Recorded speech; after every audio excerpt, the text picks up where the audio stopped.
जणी म्हणतात की तेच ब्लाऊज, तेच साडी, तेच ते काय करतेस, दुसरं नाहीये का तुझ्याकडे? तर हाय हॅलो नमस्कार, आपल्या चॅनलवरच्या अजून एका नवीन ब्लॉगमध्ये मी वर्षा तुमचं अगदी मनापासून स्वागत करते. तर आज आहे वटसावित्री पौर्णिमा. तुम्हाला सर्वांना वटसावित्री पौर्णिमेच्या खूप खूप खूप साऱ्या शुभेच्छा. आणि चला आता ना शांभवीची आंघोळ वगैरे बाकी आहे, तर तिला आंघोळ वगैरे घालून घेते. जी काही घरातली कामं आहेत रेग्युलरची ती करूया. श्रीला शाळेत जायचं आहे, सो त्याला पाठवते. आणि आज आमच्याकडे ना वडफळं करतात. जे खूप अगोदरपासून माझे ब्लॉग पाहतात त्या आपल्या यूट्यूब फॅमिली मेंबर्सना बऱ्यापैकी माहिती आहे की म्हणजे माझ्या माहेरी किंवा सासरी दोन्हीकडे सुद्धा वडफळाचा नैवेद्य असतो आज वडाला. आणि बाकी सगळी पूजा बऱ्यापैकी सेमच असते, पण वडफळं केली जातात. तर ती पण मला करायची आहे, तर ती पटकन मी करते. अगोदर स्त्रीच्या शाळेचं सगळं हे करते, कारण मी मुगाच्या डाळीचा चिला बनवणार आहे. तो रात्रीच मला म्हटला होता, त्यामुळे मग मी रात्रीच डाळ भिजत घातलेली होती. सो आता पटकन ती वाटून वगैरे घेते. जे काही असेल ते तुमच्यासोबत शेअर करते. हे पण येतील थोड्या वेळात ड्युटीवरून, तर मग त्यानंतर मी कंटिन्यू करेनच. सो चला आज आता करूया सुरुवात आपण आजच्या ब्लॉगला. आणि काय काय असेल ते पाहण्यासाठी ब्लॉग शेवटपर्यंत नक्की पहा, न स्किप करता. आता रात्रभर भिजत घातलेले जे मूग होते ते 2 पाण्याने स्वच्छ धुवून घेतलेत, मिक्सर जारमध्ये टाकलेत. त्याच्यामध्ये हिरव्या मिरच्या, लसूण, थोडीशी कोथिंबीर, अद्रकचा तुकडा, लिंबाचा थोडासा रस, मीठ, हळद आणि तिखट तुम्ही टाकू शकता. आणि थोडासा मसालाही टाकला तरी चालेल. काही जण कांदा पण टाकतात फ्लेवरसाठी. मुलं जर जास्त भाज्या वगैरे खात नसतील तर तुम्ही याच्यामध्ये थोड्या भाज्या सुद्धा ऍड करू शकता. हे छानपैकी मिक्सरला मी फिरवून घेतलंय, म्हणजे एकदम पेस्ट केली आहे त्याची. आणि आता इथं तवा ठेवला गॅसवरती, त्याला छानपैकी ग्रीस करून घेते मी. दिरडं करण्यासाठी जसं आपण कांद्याने त्याला तव्याला तेल लावतो तसं.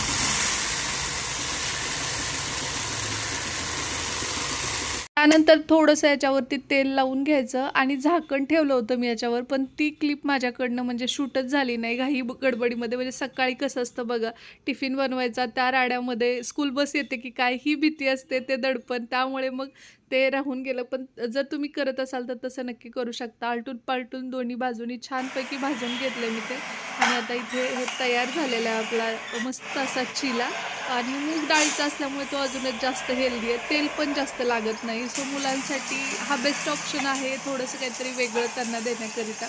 तुम्ही कशा पद्धतीने करता ते मला नक्की सांगा. मला माहिती आहे खूप जणी करत असतील आणि दह्यासोबत किंवा चटणीसोबत तुम्ही हे सर्व करू शकता. त्यानंतर श्री पण तयार झाला होता. सो रेग्युलरची चपाती भाजी आणि नाश्त्याला बेसनाचा चिला दिला होता मी त्याला. आता त्याला बाय बाय केलं आणि इकडे शांभवीसाठी मी आता बनवायला घेतले. ती सुद्धा ना काही असं वेगळं तिला जास्त करण्याची गरज नाही पडत, कारण हे एकदम सॉफ्ट असल्यामुळे ती खूप आवडीने खाते.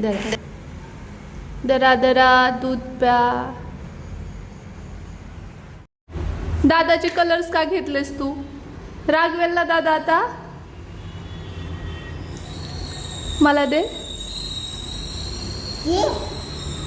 Orange, green,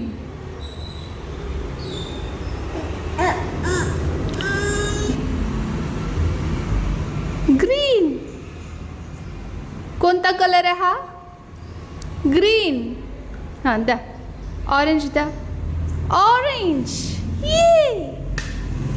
yellow, mustard yellow, ना ना ना ना, रेड दे, ग्रे, ये ये ये ये ये ये ये ये ये. हे असे श्रीचे सगळे कलर्स काढून ठेवलेत शांभवीने.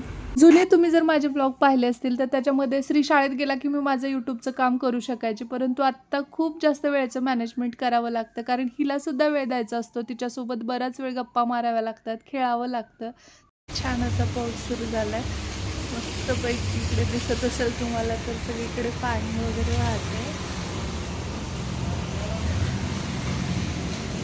आत्ता खऱ्या अर्थाने पावसाळा सुरू झाल्याचा फील येतोय. श्रीचा टिफिन वगैरे बनवला, त्याला पाठवलं शाळेमध्ये. आत्ता माझं थोडंसं काम आहे की कुठली साडी नेसायची काय, कारण मी यावर्षी सुद्धा नेहमीप्रमाणे वटसावित्री पौर्णिमेला साडी घेतलेली नाही. घेऊ घेऊ घेऊ म्हणत ते राहिलंय. सगळ्यांचे वेगवेगळे लुक्स असतात, वेगवेगळ्या गोष्टी असतात. मला सुद्धा ते सगळं करावं वाटतं, पण मी स्वतःला काही लिमिटेशन्स घालून घेतलेले आहेत की जे म्हणतात ना की म्हणजे करायचंय मला ते, पण एका विशिष्ट वेळेनंतर मी नक्कीच करेन. सध्या माझं ते स्टेज नाही आहे की प्रत्येक सणाला साडी विकत घेऊ आणि या सगळ्या गोष्टी. त्यामुळे मग मी असं केलंय की काही गोष्टी आहेत, आता बांधकाम वगैरे सुरू झालेलं आहे, तर त्यासाठी त्या अनुषंगाने खर्च पण आता वाढलेला आहे. सो तीच साडी किंवा त्या साड्या रिपीट करण्यात वाईट काही आहे असं मला वाटत नाही. आणि दुसरी गोष्ट मलाही वाटतं, खूप जणी म्हणतात की तेच ब्लाऊज, तेच साडी, तेच ते काय करतेस, दुसरं नाही आहे का तुझ्याकडे, तर जे माझ्याकडे आहेत तेच मी वेअर करते. परंतु बघूया अपकमिंग जेव्हा माझे जे काही बकेट लिस्ट आहे ती फुलफिल झाल्यानंतर सगळ्या गोष्टी मग परत करायच्याच आहेत. सो आत्ता मी साडी वगैरे कपाटातून काढून ठेवते, कुठली नेसणार आहे काय नाही ते. आता जे कोणी ब्लॉग पाहतात त्यांना मला एक रिक्वेस्ट करायची आहे की कुणाच्याही पेहरावावरून किंवा त्याच्या वरवरच्या दिसण्यावरून किंवा ती व्यक्ती कसे कपडे घालते याच्यावरून त्या व्यक्तीला प्लीज जज करू नका. कुणीही असेल मग ती म्हणतात ना, डोंट जज a book by it's cover. तसं असतं, म्हणजे वरून आपण नाही सांगू शकत की त्या साडी कुणाकुणाला आठवते सांगा मला, नेसणार आहे मी ही साडी कुणाकुणाला आठवते सांगा मला, कधीची आहे ते सुद्धा कमेंट बॉक्समध्ये तुम्ही सांगू शकता. ब्लाऊज बघितलंच लक्षात येईलच तुमच्या. तर चला आता मी वडफळ बनवून घेते आणि हे अशी बनवतात आमच्याकडे. थोडंसं ती उकडवून नेली जातात, त्याच्यामध्ये आता पुरण गोळ काय जे असेल ना ते भरायचं. त्यानंतर म्हणजे वडाला जी फळं लागतात ना तर तशा पद्धतीची ही फळं बनवली जातात. हे असे ह्याचाच नैवेद्य असतो आज. बरं, तुमच्या इकडे कशाचा नैवेद्य अर्पण करतात वडाला ते मला नक्की कमेंट बॉक्समध्ये सांगा. काही ठिकाणी पुरणपोळी करतात, काही ठिकाणी अजून काही वेगळं असू शकतं. म्हणजे कसं आहे, पूजा जरी तीच असली ना तर ती करण्याची पद्धत आणि जो काही नैवेद्य आहे तो वेगवेगळा असू शकतो. जसं आपली भाषा बदलते, पाणी बदलतं, त्याच पद्धतीने पूजा करण्याच्या विधी किंवा काही पद्धती सुद्धा वेगवेगळ्या परंपरा असू शकतात. असो तसं तर दरवर्षी वटसावित्री पौर्णिमेला मी पुरण घालते, पण यावर्षी नाही घातलं आणि त्याच्यात आणखी शांभवीची मध्ये मध्ये लुडबुड असते, तर त्यामुळे मग म्हटलं की नको.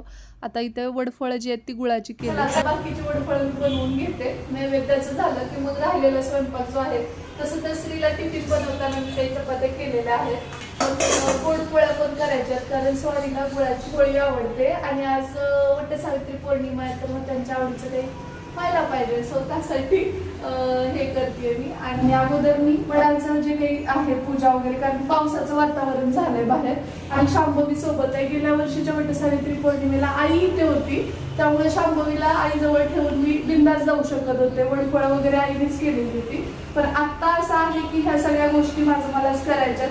त्यामुळे मग पटापट आता मी आवरून घेते आणि वडफळं वगैरे झाल्यानंतर साडी नेसून अगोदर देवाला जाऊन येऊ वडाला आणि त्यानंतर मग पुन्हा राहिलेला स्वयंपाक जसं जमतं तसं करण्याचा मी प्रयत्न करेन. बहुतेक आपण सगळ्याच जणींनी सत्यवान आणि सावित्रीची कथा ऐकलेली आहे आणि वटसावित्री पौर्णिमा का साजरी करायची यामागे फक्त आध्यात्मिक कारण नसून आपले प्रत्येक सण जे आहेत ना तर त्याच्या मागे खूप मोठं वैज्ञानिक कारण दडलेलं असतं आणि त्यामागे जर थोडंसं गुगल करून तुम्ही सर्च केलं तर लक्षात येऊन जाईल की त्याचे बेनिफिट्स काय आहेत किंवा मग वडाच्या झाडाला का जायचं ते मी इथे सांगत नाही बसत. फक्त मला एवढीच रिक्वेस्ट करायची आहे की जर तुम्हाला एखादं वडाचं झाड लावणं शक्य असेल ते करा. नसेल होत तर कमीत कमी तिथे जाऊन वडाच्या झाडाच्या फांद्या तोडून आणून मग त्याची पूजा घरी करणं याच्यात काहीच लॉजिक नाही आहे. सो तीच रिक्वेस्ट होती. इकडे आता माझ्या गुळाच्या पोळ्या पण तयार झाल्यात आणि हे पण आहे.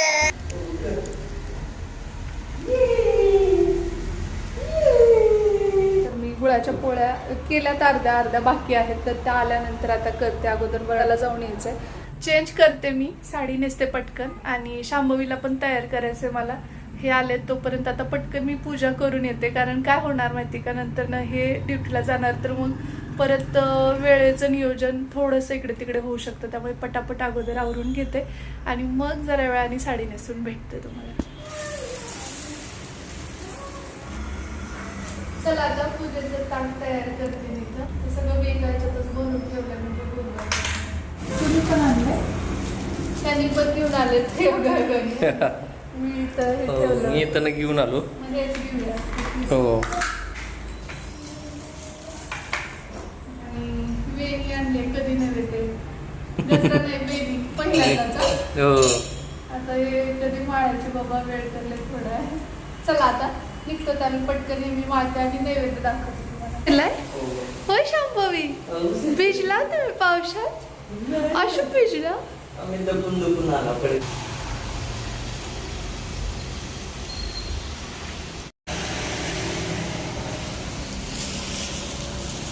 आज ना कोल्हापूरमध्ये ऊन पाऊस असं चाललेलं आहे क्षणात पाऊस येतोय लगेचच सगळं कोरडं होतंय पुन्हा लगेचच तेवढाच जोराचा पाऊस येतोय सो असं चाललेलं आहे बघू आता पाऊस गेलाच मग जावं वडाला म्हणतोय तोपर्यंत इकडे वडफळं पण तयार झालेली आहेत आणि ही अशी उकडली आहेत छानशी आणि ही आपण खाऊ पण शकतो म्हणजे वडाला नैवेद्य अर्पण करून त्यानंतर मग आपण त्याचा एक घास खायचा असतो वडफळाचा नैवेद्य पण तयार आहे मी पण तयार झाली आहे आता एवढा गजरा मारते आणि निघू आपण वडाच्या पुरेसाठी तोपर्यंत तिकडे काय काय चाललंय बघा जरा सगळं मिक्स करायला लागले शांभवी काय करते बाळा तू पाणी घेऊन जा त्यातलं पाणी घेऊन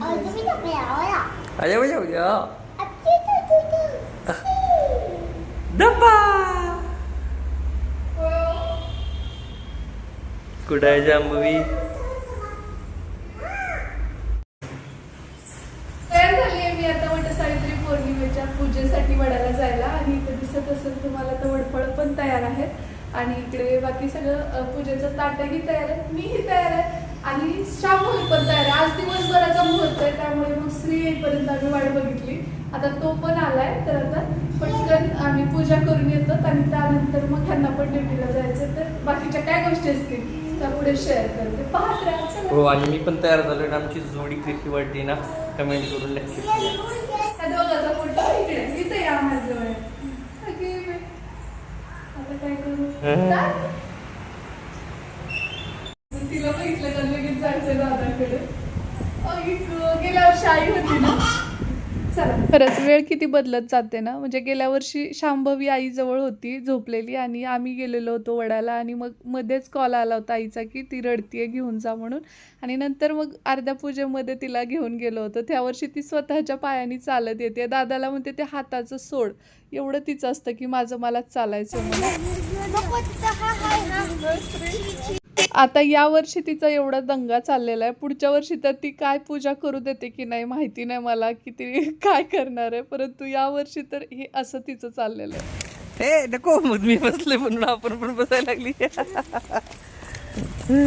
तर ड्युटीहून यायला उशीर झाला त्यामुळे आम्हाला फेऱ्या मारायला पण उशीर झाला की नाही फेऱ्या मारायला नाही वडाची पूजा हा वडाची पूजा करायला आम्हाला उशीर झाला मागच्या वेळी मी फेऱ्या मारल्या होत्या ह्या सर्वांनी बघितलंय ना आणि काही जणांनी ते पॉझिटिव्ह घेतलं काही जणांनी निगेटिव्ह हो. ते व्यक्ती परत येते हे करतात असं आता चला आज दिवसभराचा मुहूर्त आहे म्हणून बरं आहे आणि आता आमच्या बिल्डिंग मधल्या म्हटल्या पण काही महिला की आत्ता जात आहे तुम्ही हो कारण स्त्रीला परत त्याची स्कूल बस आली असते आणि तो आम्ही घरी नसतो तर मग परत गोंधळच झाला असता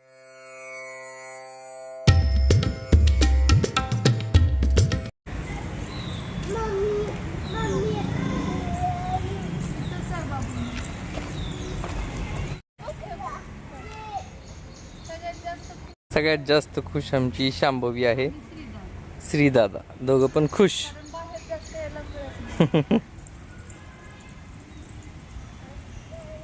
खरं तर मी गावाकडे या वेळेला असते ना तर अजून जास्त छान वाटलं असतं कारण सगळेजणी असतात आणि मिळून मिसळून मग एकमेकीच्या ओट्या वगैरे भरल्या जातात परंतु आता इथे कसं आहे कोणी कधी येतं कोण कधी येतं आपापल्या वेळेनुसार आणि खूप साऱ्या जणी वर्किंग असल्यामुळे तर म्हणजे ड्युटी झाल्याच्या नंतर काही जणी येतात सो आजचा दिवसभराचा मुहूर्त आहे त्यामुळे काहीच प्रॉब्लेम नाही आहे काही जण सकाळी येऊन मग ड्युटीला जातात असंही असतं सो प्रत्येकाचं वेगवेगळं रुटीन असतं इकडे आणि त्याच्यामध्ये असं एकदाच सगळ्या ग्रुपनी वगैरे होत नाही शक्यतो मी इथं नवीन आहे आणि शांभवी त्याच्यामध्ये छोटी असल्यामुळे तिच्या वेळेनुसार ती शांत असेल तेव्हा आणि हे जेव्हा ड्युटीवरून येतील त्या मधल्या वेळेमध्ये मग मला शूट करावं लागतं. सो तेव्हा सगळ्याजणी येतीलच असं नाही, बरोबर. सो आत्ता इथे छानपैकी पूजासुद्धा झालेली आहे माझी आता. आणि हे सुद्धा प्रत्येक वर्षी वडाला प्रदक्षिणा घालतात. त्यासोबतच ते उपवाससुद्धा करतात. म्हणजे माझा उपवास असतो तर तेही धरतात. तर मला ते खूप विशेष वाटतं त्यांचं. आणि ते इंडिव्हिज्युअल आहे. प्रत्येकाची चॉईस आहे की कुणाला काय करायचं काय नाही. आपण नाही सांगू शकत. म्हणजे त्यांना ते करू नका म्हटलं तरी त्यांना ते करायचं असतं. आणि प्रत्येकाचं पर्सनल ओपिनियन याविषयी वेगळं असू शकतं. पूजा वगैरे झालेली आहे ना. हो. आणि ही साडी ना मी शांभवी जेव्हा पोटात होती त्यावेळी 9व्या महिन्यात नेसलेली. त्यावर आज पहिल्यांदा घातली. हो. दुसरी वेळ आहे ही आता. ॲडजस्टमेंट करते बघा. अशी बायको मिळायला नशीब लागते. कधीच कुठलाच हट्ट आयुष्यात केलं नाही. त्यामुळे ना मी 7 जन्म नाही, जेवढे जन्म होतील तेवढे अशीच बायको मिळू दे असं म्हणतो मी.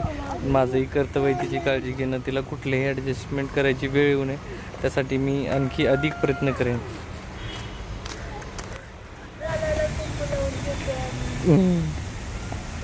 आणि एवढी छान दिसायला लागली ना शांभवी. आबा बाबा एवढी. आमचे केस फक्त मिस करतो आम्ही. हा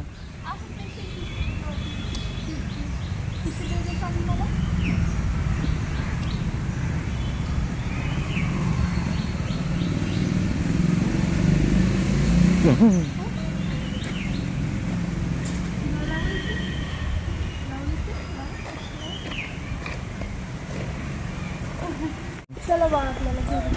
चला चला आता बस जे जे झालं. जय बाप्पा कर गे सांभाळून. जय बाप्पा चांगली कर. श्री तू कर रे. जय बाप्पा कर रे श्री. जय बाप्पा. कर ग तू पण ते. आता मूड गेला. 2-2 मिनिटाला मूड जाते आमचं. आम्ही नथनी काढून घेतली तिथे. नथनी खूप अगोदर आम्ही म्हणायचो नथनी. आता नथनी होता तुझ्या. आणि मला नथ घातली की सर्दी होतेच होते. चला शामू जायचं घरी बा. चला जायचं.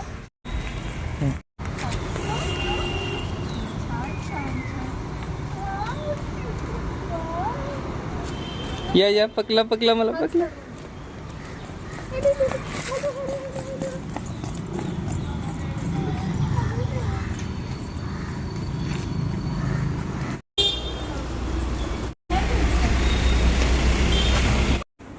आलोय आता आम्ही घरी. आता जायचंय ना. मला अर्जंट जायचंय त्याच्यामुळे ना आता आपण वडाचं झाड जे लावणार होतो ना तर ते थोडंसं पोस्टपोन झालंय. उद्या लावूया आपण.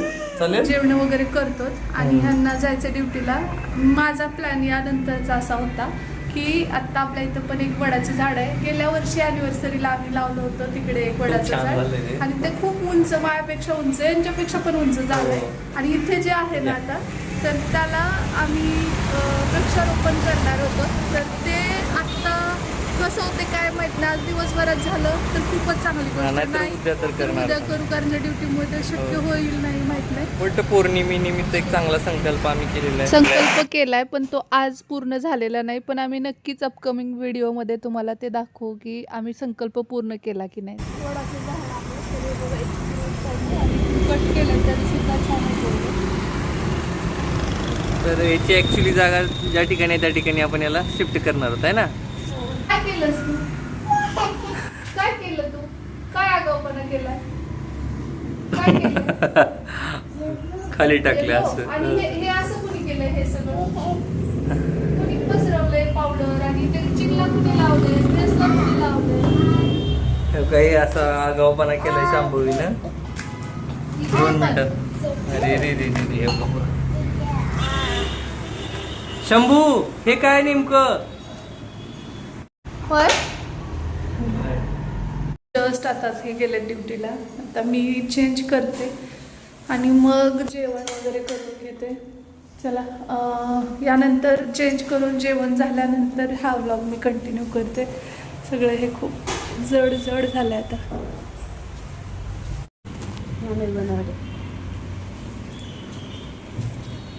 स्त्रीने बनवलंय पायनॅपलचं आणि त्याच्यामध्ये मीठ पण ठेवून आणलंय. बुडवायचं आणि टपट खायचं. कसं खायचं दाखव. असं काढायचं, असं बुडवायचं, आप खायचं आणि इथं ठेवायचं.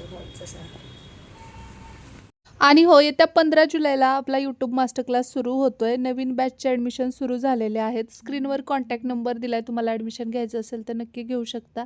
जय हिंद, जय महाराष्ट्र, जय जिजाऊ, जय शिवराय.